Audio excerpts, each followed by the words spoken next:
retrouve comme promis sur le plateau de Croque Lecture après cette courte page de vacances. Cette émission 14 a un thème. Vous vous en rappelez? Allez, un petit effort. C'est pourtant pas faute de vous l'avoir dit. Bon, ok, je vous aide. Si je vous dis auteur étranger, britannique et poétique, que j'aime beaucoup, son prénom est Michael. Vous me dites? Morpurgo, bien sûr. Faute de l'avoir avec nous, Thibaut, Julie et moi allons vous plonger dans son incroyable univers. Retenez votre souffle, c'est parti. Je me suis mise au travail pour vous présenter rapidement Michael Morpurgo. Né en 1943, le romancier britannique fait d'abord une formation militaire qu'il abandonne ensuite pour enseigner l'anglais. Il exploite juste après une ferme dans un petit village du Devon avec sa femme Claire Lane, qui elle est la fille du fondateur des éditions Penguin Books. Et c'est après qu'il se lance dans l'écriture, et inutile de préciser que ça lui a vraiment bien réussi.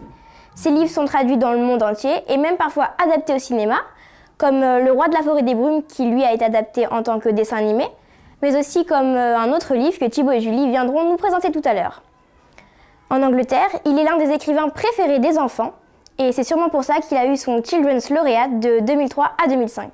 Il a aussi gagné d'autres prix, comme plusieurs Children's Book Awards, pour Le Royaume de Kentucky, Soldat Peaceful, que j'adore, etc. Et 3 prix Sorcières en France, où il dispose d'une grande renommée auprès de la jeunesse. Qu'il ne s'en fasse pas, je suis sa fan numéro 1. Place à la surprise du chef. Aujourd'hui, les chefs en question sont Thibaut et Juju, et leur surprise, je ne la dévoile pas. Les feux des projecteurs sont sur nos 2 chroniqueurs, et action! À l'occasion de la sortie au cinéma du film Cheval de guerre, nous avons décidé avec Julie de vous parler du roman du même nom. Ce roman, écrit par Michael Morpurgo, a été édité en France par Gallimard Jeunesse en septembre 2004. Alors Thibaut, peux-tu nous dire de quoi parle le livre de Michael Morpurgo? Cheval de guerre, c'est l'histoire de Joey, un jeune poulain magnifique qui finit vendu peu après avoir été sevré. Évidemment, Joey est un poulain malheureux, seul sans sa mère, avec un maître qui boit les jours de marché et qui, par-dessus tout, se fiche complètement de lui. Mais ce mauvais propriétaire a un fils, Albert. Celui-ci l'adore, le chérit et s'occupe de lui comme la prunelle de ses yeux. De plus, Joey n'est plus seul. Une vieille pouliche vit avec lui et lui permet de ne pas se sentir abandonné.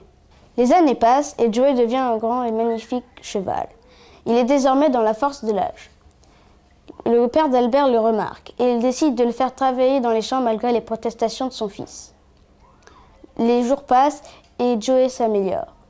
Plus tard, il apprend que son travail dans les champs était un test et qu'il l'a réussi. Heureusement, car sinon il aurait été séparé d'Albert et il se rend compte qu'il aurait regretté sa présence. Mais au-delà du village, à travers le pays, la guerre se rapproche dangereusement des frontières.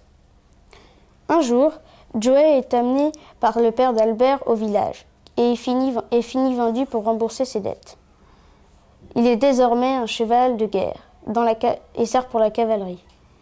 Il se retrouve loin de son pays, de sa ferme et d'Albert qui, au dernier moment, lui promet de le retrouver.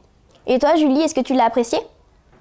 Pour ceux qui aiment les romans historiques ou émouvants, que vous soyez un véritable dévoreur de livres ou un simple lecteur amateur, ce livre ne vous décevra pas. Personnellement, il m'a plu pour sa simplicité touchante et son originalité. Il est évident que ce n'est pas le premier livre à retracer la guerre 14-18, mais il est le seul à ma connaissance dont le narrateur soit un cheval.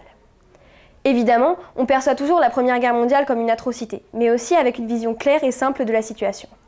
Vous l'aurez compris, c'est un roman particulièrement facile à lire, d'à peine 186 pages qui se lisent d'un trait. De plus, l'ouvrage étant parsemé des illustrations de François Place, il n'en est que plus agréable à lire. Mes compliments à l'illustrateur qui a su rendre l'ouvrage encore plus vivant qu'il ne l'était déjà. Si vous avez le choix, préférez la première édition avec ses illustrations plutôt que la dernière qui accompagne la sortie du film. On se laisse emporter par l'épopée de Joey au cœur de la guerre. À lui seul, ce superbe cheval réussit à remonter le moral de nombreux soldats terrés dans leurs tranchées, qu'ils soient d'un côté ou de l'autre du No Man's Land. Joey voit ses combattants avant tout comme des hommes, parfois généreux et parfois cruels, mais tous dans la même peur de la guerre. Et puis même si ce roman recouvre l'aspect d'un récit historique, il n'en reste pas moins une aventure attendrissante entre un cheval et son maître. Les péripéties s'enchaînent avec tact et l'on se plaît à lire les aventures de Joey.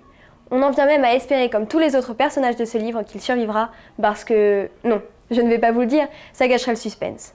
Si vous voulez savoir ce qui se passe, vous n'aurez qu'à lire le livre. En tout cas, ce serait dommage de rater une si belle occasion de réviser ses cours d'histoire tout en prenant plaisir à lire. J'espère avoir réussi à vous convaincre, il ne me reste donc plus qu'à vous souhaiter une agréable chevauchée avec Joey au fil des pages. Et que penses-tu du film qui vient juste de sortir? Le 22 février sortait l'adaptation de Cheval de guerre au cinéma. La grande nouvelle, c'est que c'est Steven Spielberg qui est derrière la caméra. Il est le réalisateur de films très divers, devenus cultes comme E.T., Il faut sauver le soldat Ryan, ou encore de la série Indiana Jones. Qu'en est-il de Cheval de guerre? Les rejoindra-t-il au panthéon du cinéma? Pour tout vous avouer, c'est un film vraiment réussi. Peut-être un peu long, même si je ne me suis pas ennuyée. Il a fait tout de même 2h20. On suit donc le destin de Joey à travers toute l'Europe. Grâce à de magnifiques images de paysages, l'aspect visuel transporte totalement le spectateur. Car si les acteurs s'en sortent bien, la palme revient au cheval qui se révèle être l'intérêt principal du film. Il est le lien entre tous les hommes qu'il croise. Les amoureux de chevaux sont totalement aux anges, avec ce film mettant en valeur leur animal préféré. Certains pourront trouver le film trop naïf. Mais que serait le cinéma sans les sentiments? Car le spectateur est traversé par une avalanche d'émotions. Certaines scènes sont vraiment bouleversantes, accompagnées par les musiques du grand John Williams. Je n'en citerai qu'une seule, celle où les soldats anglais et allemands, pourtant opposés sur le champ de bataille, vont s'allier pour libérer Joey des fils barbelés. Un pur moment d'émotion où chacun aura une petite larme au coin de l'œil. Pour conclure, je ne saurais dire s'il s'agit d'un grand film. Pourtant, je dois avouer que l'adaptation au cinéma du roman de Michael Morpurgo était réussie. Un film donc à conseiller aux enfants et aux ados sur le thème de la liberté. Et enfin, j'ai l'honneur de clore l'émission par une petite lecture. Voyons voir, quel début de livre sera le plus vous donner envie de lire du Morpurgo? Disons celui d'une nouvelle du recueil libre, qui s'appelle « Inutile de sonner les trompettes ». Ça commence comme ça. Je suis caméraman et je travaille en indépendant, parce que c'est ce qui me plaît. Il y a quelques semaines, je me trouvais en Cisjordanie. C'était la première fois que je me plongeais dans ce chaudron de conflit, qu'est le Moyen-Orient. Bien entendu, comme la plupart d'entre nous, j'ai pu voir à la télévision la douleur des personnes endeuillées, les bus incendiés, l'humiliation rituelle des contrôles, les chars dans les rues, les foules qui jetaient des pierres, les champs d'oliviers et les installations des colons au sommet des collines, les enfants qui jouaient près des égouts à ciel ouvert dans les camps de réfugiés, et ensuite, le mur. Le mur séparant les Palestiniens des Israéliens, les Arabes des Juifs. Je connaissais ces endroits grâce aux images. Maintenant, j'étais là pour en faire d'autres. Et je voulais comprendre l'impact de ce mur sur les gens qui le côtoyaient de part et d'autre. J'ai décidé de commencer par le côté palestinien. 2 ou 3 jours après mon arrivée, j'ai rencontré par hasard un jeune berger. Il était assis seul au pied d'un olivier, tandis que ses moutons paissaient à flanc de coteau. Jusque-là, je n'avais rien vu de très pittoresque dans ce pays. Rien qui évoquât de près ou de loin son passé biblique. Le jeune berger était en train de fabriquer un cerf-volant. Il était si concentré sur son travail qu'il ne m'a pas entendu approcher. Il sifflotait doucement, sans se soucier de la mélodie, plutôt pour rassurer le troupeau, ai-je pensé. Quand il a levé les yeux, il n'a paru ni surpris ni alarmé. En voyant son sourire franc et engageant, je me suis dit que je ne pouvais décemment pas passer devant lui en me contentant d'un simple bonjour ou d'un petit signe de tête. Je me suis assis et lui ai offert une des boissons que j'avais emportées dans mon sac à dos. Il l'a acceptée, avec reconnaissance, mais sans un mot. Puis il l'a bu pratiquement d'un trait.